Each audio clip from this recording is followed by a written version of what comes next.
Hello, my name's Jean and I'm going to talk to you today about cloud pruning. Cloud pruning is a form of pruning that comes from Japan, and its name in Japan is niwaki.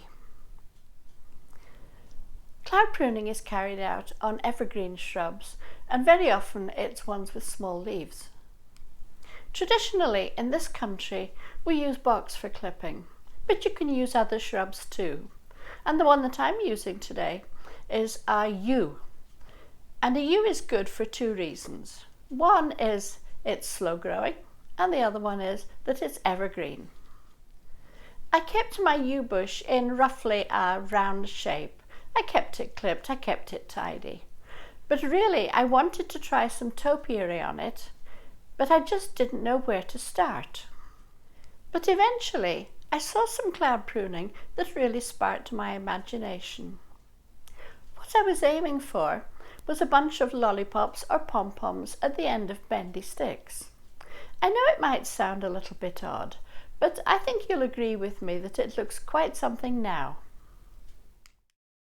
This was my starting point, but where do you cut?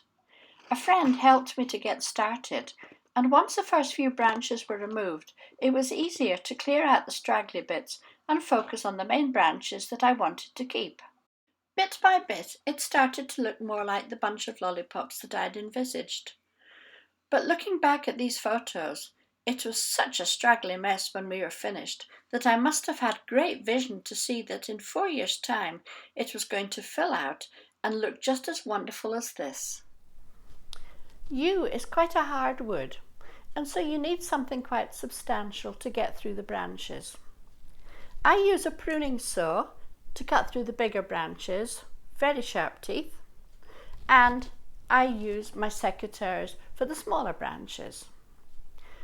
But once you've got the basic shape sorted out, you need to move on to the fine tuning, and I use topiary shears for that. I've got 2 pairs here. These are proper topiary shears, sharp blades, nice strong spring, use it single-handed. These are a bigger version. They're not really topiary shears, but I find them very comfortable, very good. Again, strong spring, sharp blades, very comfortable to use. But once you've achieved the basic shape and you've tidied it up with topiary shears, all it will need now is some general maintenance about every 6 months.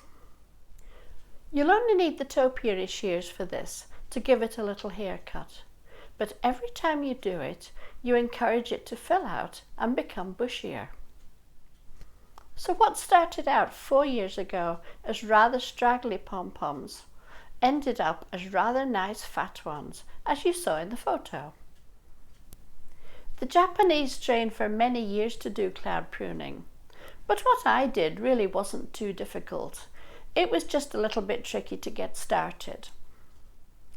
I hope when you've watched this video, you'll see that it's really not too difficult to do what I did, and it might encourage you to have a go yourself.